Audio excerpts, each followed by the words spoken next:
Friends कैसे हैं? आशा करता हूँ कि बहुत बहुत अच्छे होंगे। और जैसे कि मैंने आप लोगों से पहले ही कहा हुआ है कि यूपी पुलिस कांस्टेबल का अगर आप भी फॉर्म भरे हो तो आपके लिए बिल्कुल यूट्यूब पर फ्री जो है हमारा जो है ये क्लासेज स्टार्ट हो चुका है, जिसमें हम लोग जीएस स्पेशल प्रेस्टिक सेट आपको पहले हम करा रहे हैं। यहाँ पे मतलब कि 15 जो है क्वेश्चन जो है सबसे पहले हम करेंगे जीएस के, जीके जीएस के। फिर उसके बाद से आपके हिंदी के प्रश्न करेंगे हम लोग 15।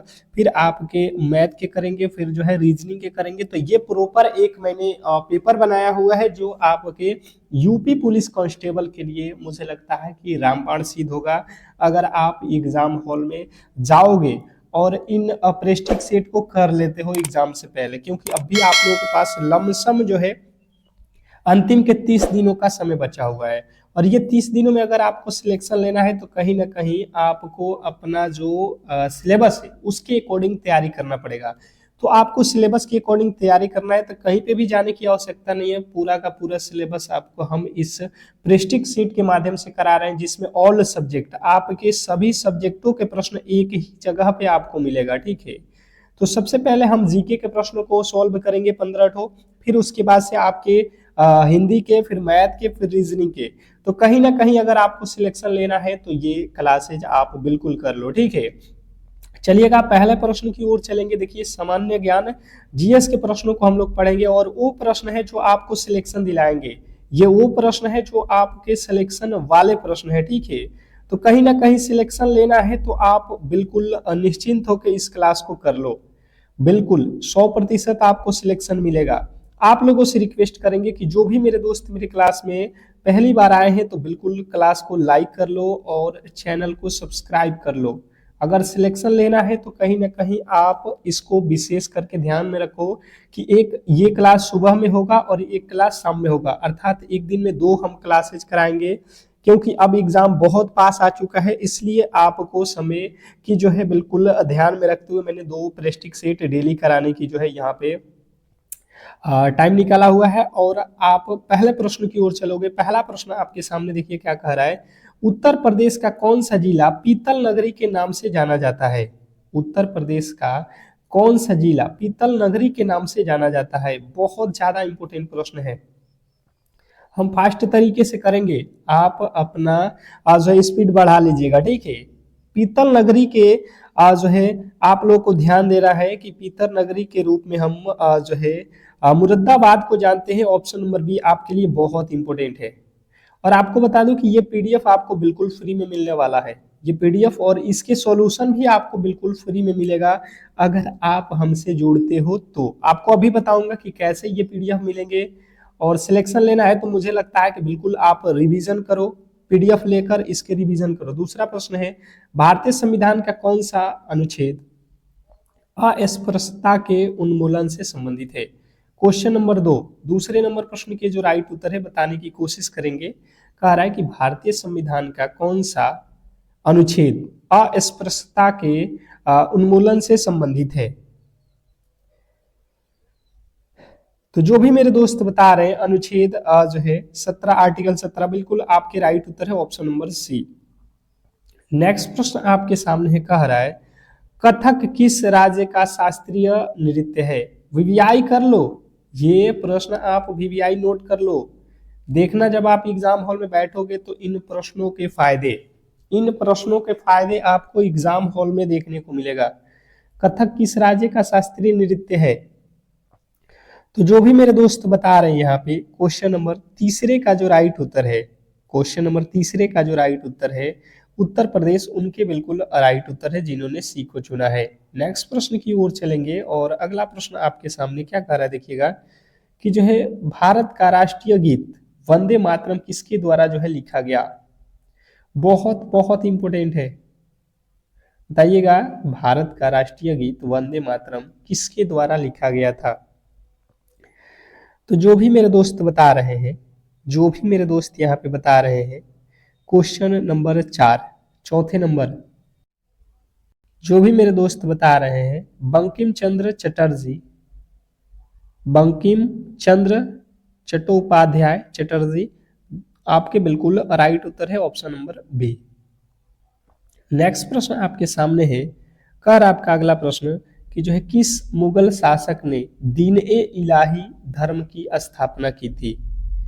किस मुगल शासक ने दीन ए किस मुगल शासक ने दीन-ए-इलाही धर्म की स्थापना की थी? बताइएगा। बताने की कोशिश करेंगे सभी लोग। तो जो भी मेरे दोस्त बता रहे हैं यहाँ पे दीन-ए-इलाही, ये जो है आप लोगों के हुमायूं के द्वारा किया गया था, बिल्कुल राइट उत्तर है। नेक्स्ट प्रश्न आपके सामने है, कह रहा है यहाँ पे कि उत्तर प्रदेश में कुंभ मेला कहाँ आयोजित होता है? उत्तर प्रदेश में कुंभ का जो है मेला कहाँ आयोजित होता है? कुंभ मेला, कुंभ का मेला जो है ये जो है आपको पता है कि उत्तर प्रदेश में प्रयागराज में होता है, बिल्कुल राइट उत्तर है आपका ऑप्शन नंबर बी। मैं फिर से कह रहा हूं कि जो भी मेरे दोस्त मेरे से नहीं जुड़े हैं, बिल्कुल क्लास को लाइक करके चैनल को सब्सक्राइब करके रख लो। और आप इस क्लास के डिस्क्रिप्शन में जाओगे, एक व्हाट्सएप ग्रुप का लिंक दिया गया है, उस पे जाओ, क्लिक करो और सीधे ही हमारे व्हाट्सएप ग्रुप से जुड़ जाओ, जहां पे आपको इस क्लास का पीडीएफ और इसके सॉल्यूशन पूरा का पूरा मिलेगा। इस प्रेस्टिक सेट का, मैथ का भी, रीजनिंग का भी, हिंदी का भी और जीके का भी। अगर नहीं आपसे मिलता है तो आपके सामने ये जो है व्हाट्सएप नंबर दिख रहा होगा, ठीक है, इस पे आप मैसेज कर लो, आपको व्हाट्सएप ग्रुप से जोड़ दिया जाएगा, ठीक है। चलिएगा नेक्स्ट प्रश्न की ओर चलेंगे और अगला प्रश्न आपके सामने क्या कह रहा है, देखिएगा। मानव अधिकार दिवस कब मनाया जाता है? मानव अधिकार दिवस कब मनाया जाता है? बताइएगा। मानव अधिकार दिवस कब मनाया जाता है? तो 10 दिसंबर। ऑप्शन नंबर सी जो है हमारा बिल्कुल राइट उत्तर है। नेक्स्ट प्रश्न की ओर चलेंगे और अगला प्रश्न है आप लोगों के सामने कि भारत की सबसे बड़ी मीठे पानी की झील कौन सी है? भारत की सबसे बड़े मीठे पानी की झील कौन सी है? क्वेश्चन आपके सामने 8वें नंबर प्रश्न के जो राइट उत्तर है, जो भी मेरे दोस्त बता रहे हैं, क्वेश्चन नंबर 8 जो भी मेरे दोस्त बता रहे हैं यहाँ पे बुल्लर झील, ऑप्शन नंबर बी बिल्कुल राइट उत्तर है, ऑप्शन नंबर बी। नेक्स्ट प्रश्न की ओर चलेंगे और अगला प्रश्न आपके सामने है, कह रहा है कि जो है विटामिन सी की कमी से कौन सा रोग होता है? विटामिन सी की कमी से होने वाला जो रोग है ये आपको बताना है। विटामिन सी की कमी से होने वाला जो रोग है, जो भी मेरे दोस्त यहाँ पे बता रहे हैं कि विटामिन जो है सी की कमी से स्कर्बिक रोग होता है, ऑप्शन नंबर सी आपका बिल्कुल राइट उत्तर है। नेक्स्ट प्रश्न की ओर चलेंगे और अगला प्रश्न आपके सामने है, कह रहा है कि उत्तर प्रदेश की प्रथम महिला मुख्यमंत्री कौन थी? उत्तर प्रदेश की प्रथम महिला मुख्यमंत्री, स्टार लगा लो और इसके पीडीएफ आप प्रोवाइड कर लो, बिल्कुल फ्री है ये पीडीएफ, बिल्कुल फ्री में आपको दिया जा रहा है, तो इसको लेकर आप बिल्कुल अच्छे तरीके से रिवीजन करो। तो जो भी मेरे दोस्त बता रहे हैं सुचिता कृपलानी, ऑप्शन नंबर बी जो है आपके बिल्कुल राइट उत्तर है। नेक्स्ट प्रश्न आपके सामने है, भारतीय रिजर्व बैंक का मुख्यालय कहाँ स्थित है? वेरी वेरी इंपॉर्टेंट है, याद रखोगे कि भारतीय रिजर्व बैंक का जो मुख्यालय है ये कहाँ पे है?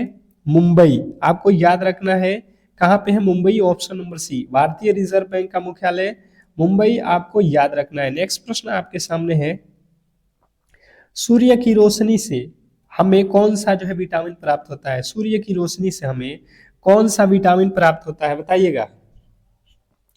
तो जो सूर्य की रोशनी है इससे हमें क्या मिलता है? विटामिन डी, ठीक है, ऑप्शन नंबर डी जो है हमारा बिल्कुल राइट उत्तर है। नेक्स्ट प्रश्न आपके सामने है, काजीरंगा नेशनल पार्क किस जो है जानवर के लिए प्रसिद्ध है? काजीरंगा नेशनल पार्क किस जानवर के लिए फेमस है? क्वेश्चन नंबर जो है 13वें नंबर प्रश्न के राइट उत्तर बताएंगे सभी लोग।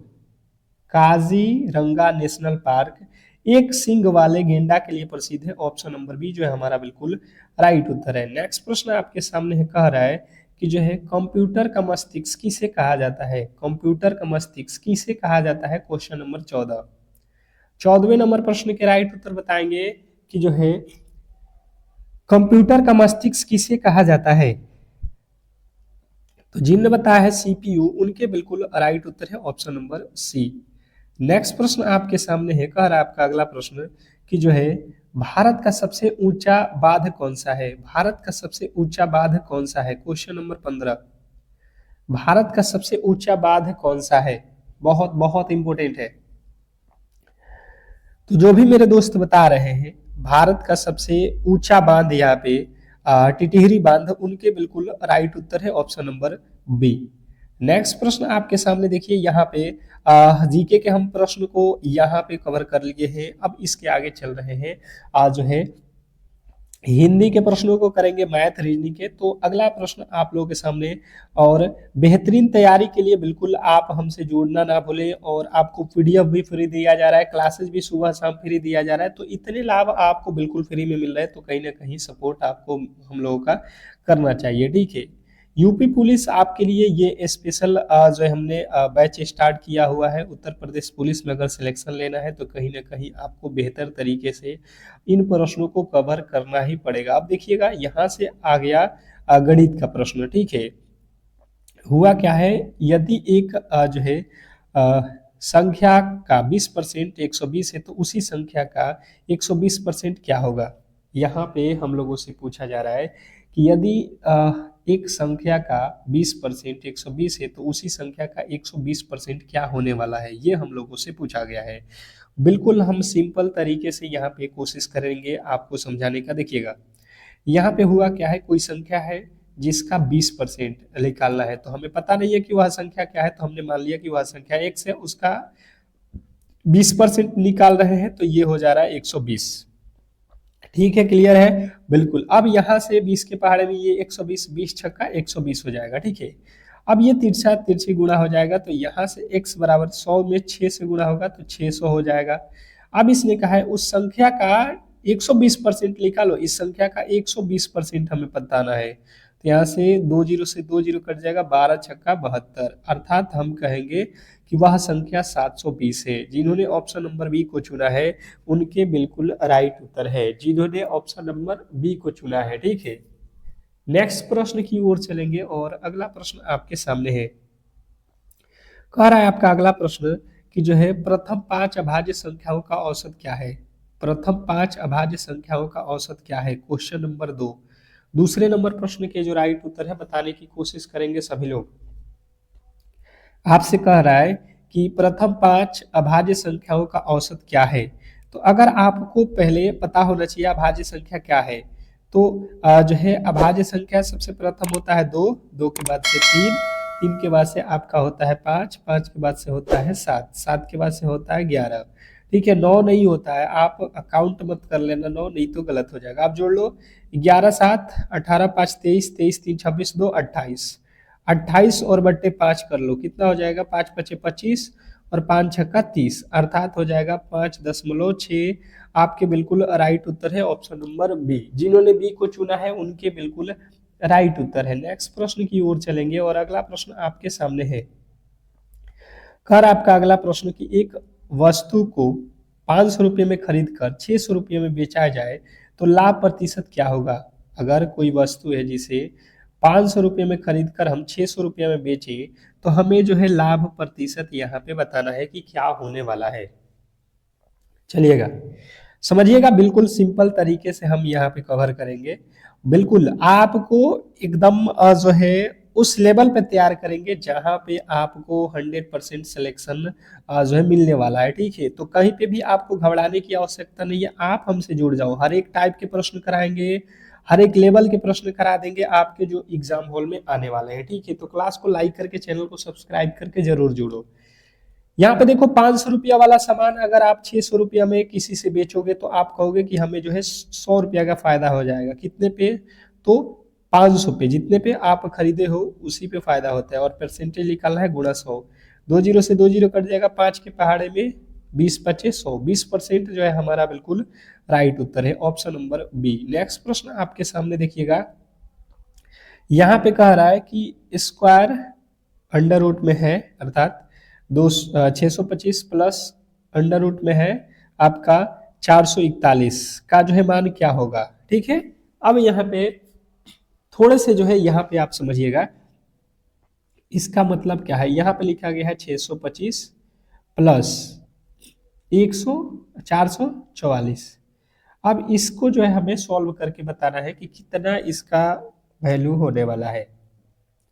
मैंने इस तरीके के प्रश्न आपको बेहतर तरीके से बताया है। सबसे पहले 625 का वर्गमूल कितना होता है, 25 प्लस 441 का वर्गमूल कितना होता है 21।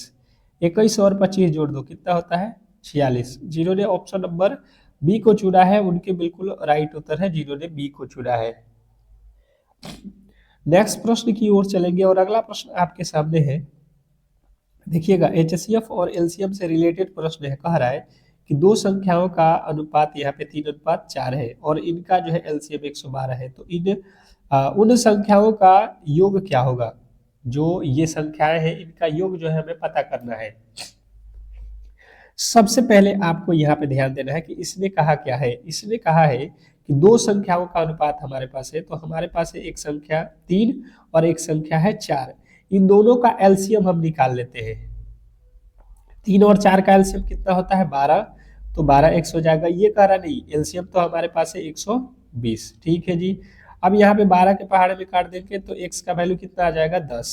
इसने कहा है दोनों संख्याओं का योग, तो दोनों संख्या हमारे पास क्या है, एक है 3 एक है 4, जोड़ देंगे तो कितना हो जाएगा 7x, अर्थात 7 गुणे 10। 7 में 10 से गुणा करेंगे, 7 10 का 70 जो है हमारा बिल्कुल राइट उत्तर हो जाएगा ऑप्शन नंबर ए। नेक्स्ट प्रश्न आपके सामने है, कह रहा है यहाँ पे एक वृत्त की त्रिज्या 7 सेमी, इसका क्षेत्रफल क्या होगा। एक वृत्त की त्रिज्या 7 सेमी, इसका क्षेत्रफल जो है हम लोगों से पूछा गया। बिल्कुल सिंपल सा है, अगर आप थोड़े से ध्यान पूर्वक यहाँ पे प्रश्नों को देखेंगे तो मुझे लगता है आसानी से सॉल्व कर सकते हैं। और फिर से कह रहा हूँ कि यूपी पुलिस में अगर आपको सिलेक्शन लेना है तो ये अंतिम के जो 30 दिन है आप बेहतर तरीके से लग जाओ, क्योंकि यहाँ पे जो हम आपको क्लास करा रहे हैं बिल्कुल बेसिक से लेके और मॉडरेट लेवल से लेके हार्ड लेवल हर एक टाइप के प्रश्न कराएंगे जो आपके एग्जाम के लिए बहुत ज्यादा इंपॉर्टेंट है। तो कहीं ना कहीं सिलेक्शन लेना है तो आप जुड़ जाओ और इसके पीडीएफ भी ले लो ताकि आप इसका रिवीजन कर सको। ठीक है, बिल्कुल है। आप देखो इसने कहा वृत्त की त्रिज्या दिया हुआ है, क्षेत्रफल निकालो। तो वृत्त का क्षेत्रफल क्या होता है पाई आर स्क्वायर। वृत्त का क्षेत्रफल क्या होता है पाई आर स्क्वायर। पाई का वैल्यू इसने खुद बता दिया है कि 22/7 आप यूज कर लो, और आर का वैल्यू इसने खुद कहा है कि 7 है तो 7 रख लो। ये 7 से 7 कट जाएगा, यहाँ पे गुणा कर लो। अब देखो यहाँ पे आप गुणा करोगे 7 दूना का 14 के 4, फिर 7 दूना का 14 और एक 15 हो जाएगा, अर्थात 154 जो है हमारा बिल्कुल राइट उत्तर हो जाएगा ऑप्शन नंबर ए। नेक्स्ट प्रश्न आपके सामने है, कह रहा है यहाँ पे साधारण ब्याज की दर से 2,000 रुपया पर 2 वर्षों के 5% वार्षिक ब्याज की दर से ब्याज कितना होगा। अगर 2,000 रुपया है 2 वर्ष के लिए है और 5% वार्षिक ब्याज है तो इस पे हमें कितना ब्याज देना होगा, ये हम लोगों से पूछा गया है। तो सबसे पहले साधारण ब्याज के फॉर्मूले अगर हमें पता है तो हम आसानी से कर सकते हैं। साधारण ब्याज बराबर होता है मूलधन। मूलधन अर्थात कितना धन है हम लोगों का 2,000 रुपया। मूलधन गुणे समय गुणे दर बट्टे में हो जाएगा 100। अब यहाँ से 2 जीरो से ये 2 जीरो काट दो, 5 दूना का 10, 10 में 20 से गुणा करोगे कितना हो जाएगा 200 रुपया जो है यहाँ पे ब्याज बनेगा, जो कि ऑप्शन नंबर बी में दिया गया है। मुझे लगता है कि बेहतर तरीके से आपको ये भी समझ में आ गया होगा ऑप्शन नंबर बी। नेक्स्ट प्रश्न आपके सामने है, देखिए यहाँ पे कह रहा है यदि x प्लस वाई बराबर 10, x माइनस वाई बराबर 4 तो x का मान क्या होगा। वेरी वेरी इंपॉर्टेंट प्रश्न है, समझोगे और सॉल्व करने की कोशिश करोगे। सभी लोग सॉल्व करने की कोशिश करोगे। इस प्रश्न के राइट उत्तर क्या होने वाला है, जैसे मैंने देखा तो हम क्या करेंगे, यहाँ पे देखो x plus Y is equal to दिया है 10, फिर दिया है x minus Y is equal to दिया है 4। हम क्या करेंगे, हमें पूछा किसका गया है x का वैल्यू, तो हम क्या करते हैं इनको जोड़ देते हैं। तो देखो एक ठो y प्लस में है एक ठो माइनस में, जोड़ेंगे तो क्या हो जाएगा कट हो जाएगा। x और x जोड़ोगे तो कितना हो जाएगा 2x बराबर 10 और 4 जोड़ोगे 14 हो जाएगा। ये 2 से काट दोगे तो x का वैल्यू कितना हो जाएगा 7।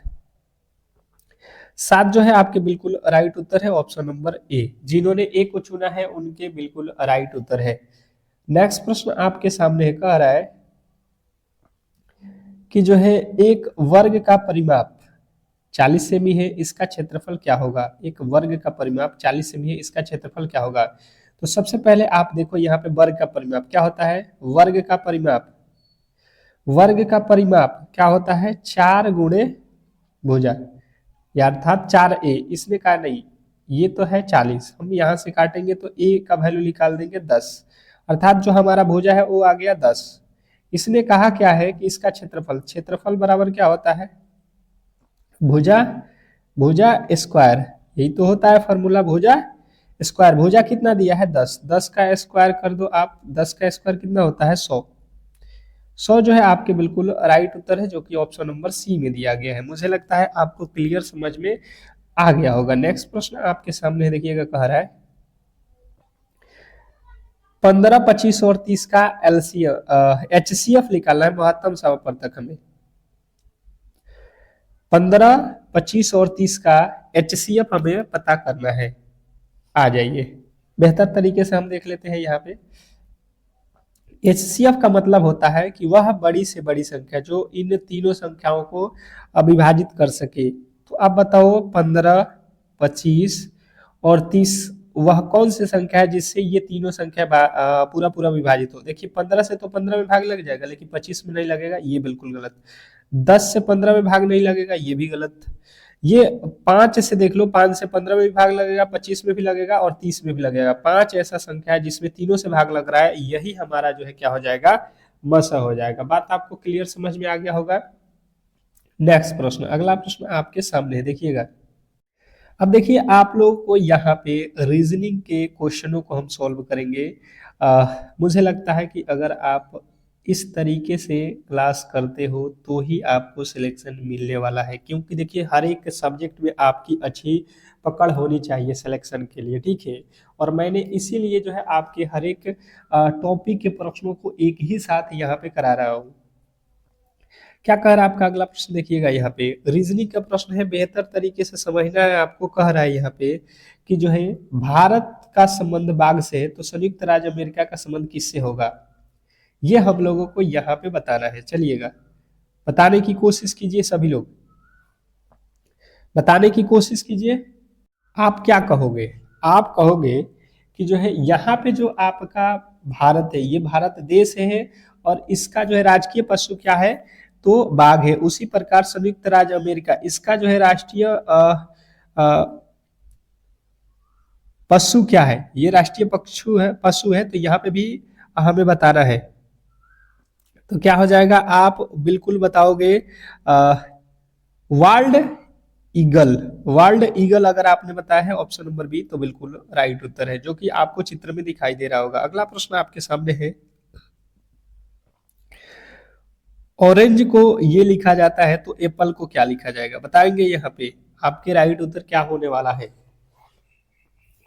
सभी लोग बताने की कोशिश करेंगे। क्वेश्चन नंबर दूसरा है, सबसे पहले आप देखो, ओ के बाद क्या आता है पी मतलब +1, आर के बाद क्या आता है एस मतलब +1, ए के बाद क्या आता है बी मतलब +1, एन के बाद ओ, जी के बाद एच, ई के बाद एफ मतलब +1 किया गया है। हम भी +1 कर देंगे। ए के बाद होता है बी, अर्थात यहाँ पे जेड लिखा, बिल्कुल गलत। पी के बाद होता है क्यू, पी के बाद होता है क्यू, डबल क्यू होना चाहिए, डबल क्यू होना चाहिए, जो कि केवल और केवल ऑप्शन नंबर ए में दिया गया है। तो मुझे लगता है आगे बनाने की भी आवश्यकता नहीं है और आप बेहतर तरीके से समझ गए होंगे। नेक्स्ट प्रश्न आपके सामने है, देखिए कह रहा है यहाँ पे कि जो है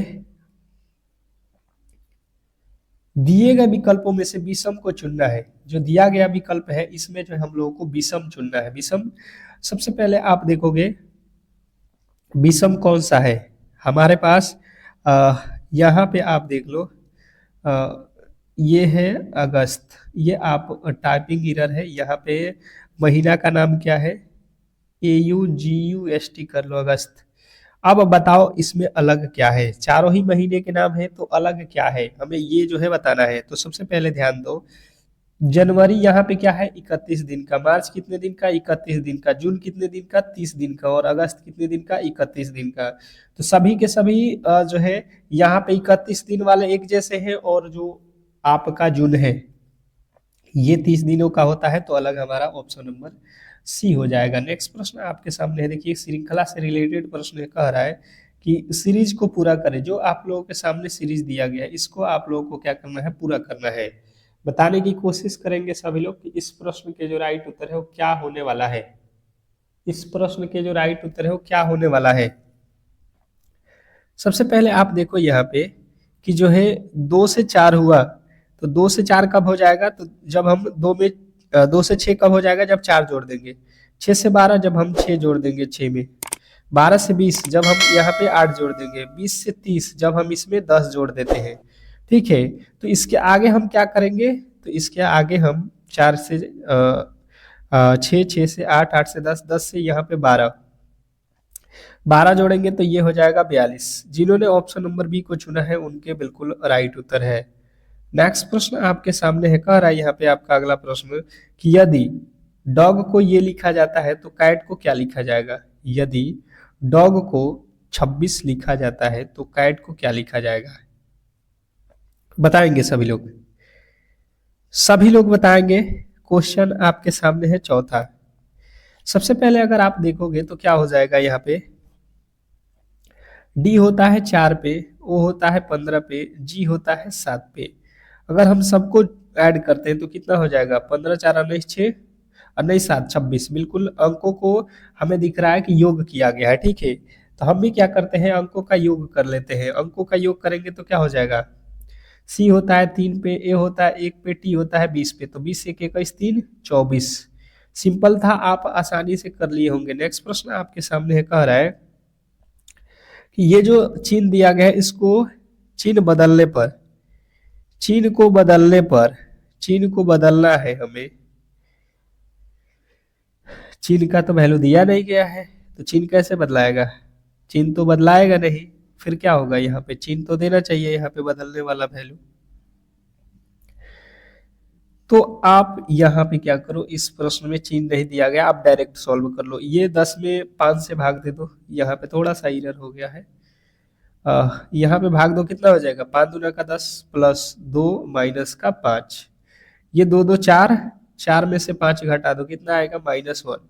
ये रीजनिंग का प्रश्न है, पर यहाँ पे जो आगे सवाल लिखा गया है वो जो है यहाँ पे मिसिंग हो गया है, जिसके कारण यहाँ पे हमें जो है इसको मैथ के क्वेश्चन फॉर्मेट में बना दिया। ठीक है, चलिएगा, कोई दिक्कत नहीं है। नेक्स्ट प्रश्न, एक निश्चित कुट भाषा में बॉय को ये लिखा जाता है तो गर्ल को क्या लिखा जाएगा।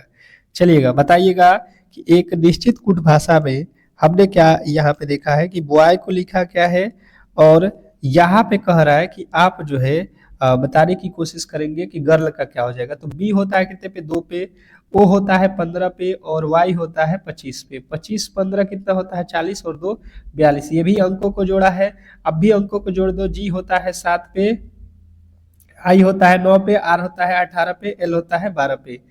अब जोड़ लो, 12 18 30 9 39, 39 और 6 7 46 जो है आपका बिल्कुल राइट उत्तर है, जो कि ऑप्शन नंबर बी में दिया गया है। मुझे लगता है आपको बिल्कुल समझ में आ गया होगा। नेक्स्ट प्रश्न आपके सामने है, शब्दकोश क्रम। यहाँ पे शब्दकोश क्रम शब्दकोश के अनुसार बताना है। पुलिस, पॉइंट, फिर पुलिस और पोषण, पैशन।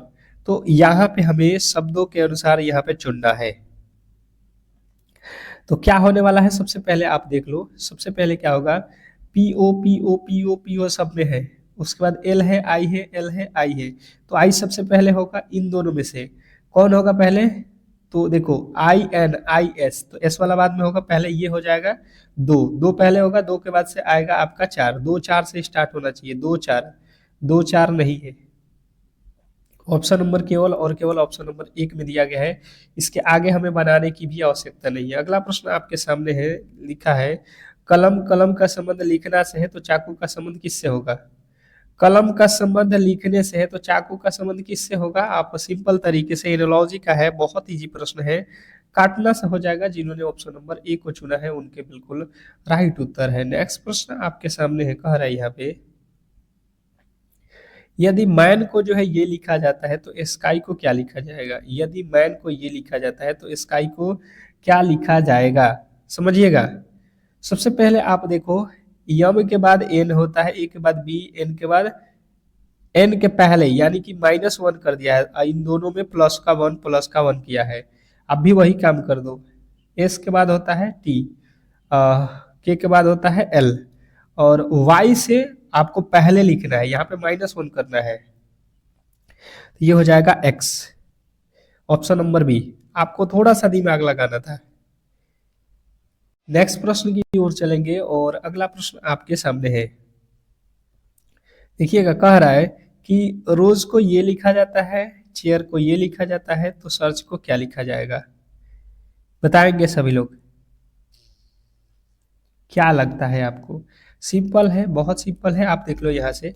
आ, मैंने देखा कि आर का कोड यहाँ पे 6 लिखा है, एस का ओ का 8, एस का 2 और ई का 1। उसी प्रकार सी का कोड 7 है, एच का कोड 3 है, ए का कोड 4 है, आई का कोड 5 है, आर का कोड 6 है। हम उसी तरीके से यहाँ पे जोड़ लेते हैं। इसका कोड यहाँ से देखो 2 है तो 2 लिख लो। ई का कोड कितना है? ई का कोड यहाँ से देख लो 1 है तो 1 लिख लो।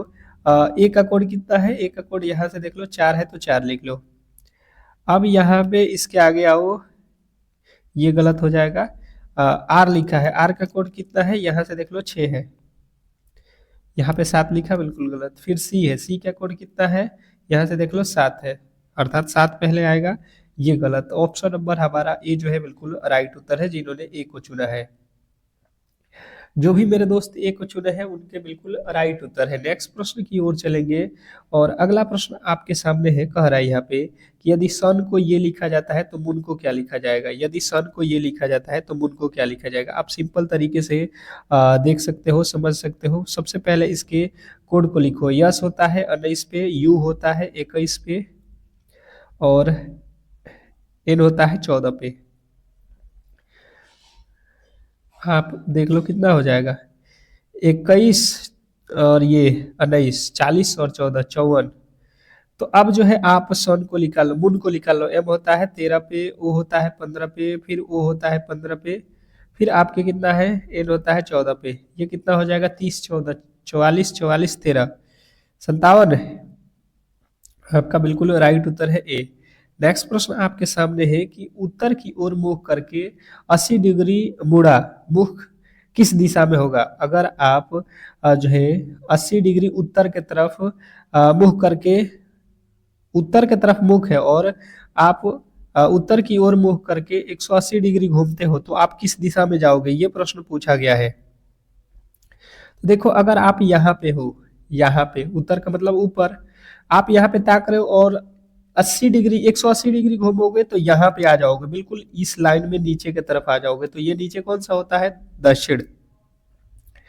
दक्षिण जो है बिल्कुल राइट उत्तर है। नेक्स्ट प्रश्न आपके सामने है, देखिएगा।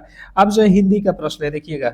अब देखिए आप लोगों के हिंदी के प्रश्न आ चुके हैं। फटाफट से यूपी पुलिस हिंदी के प्रश्नों को हम लोग देख लेते हैं। 10 तो हिंदी के अति महत्वपूर्ण स्पेशल प्रश्नों को हम लोग सॉल्व करेंगे, ठीक है।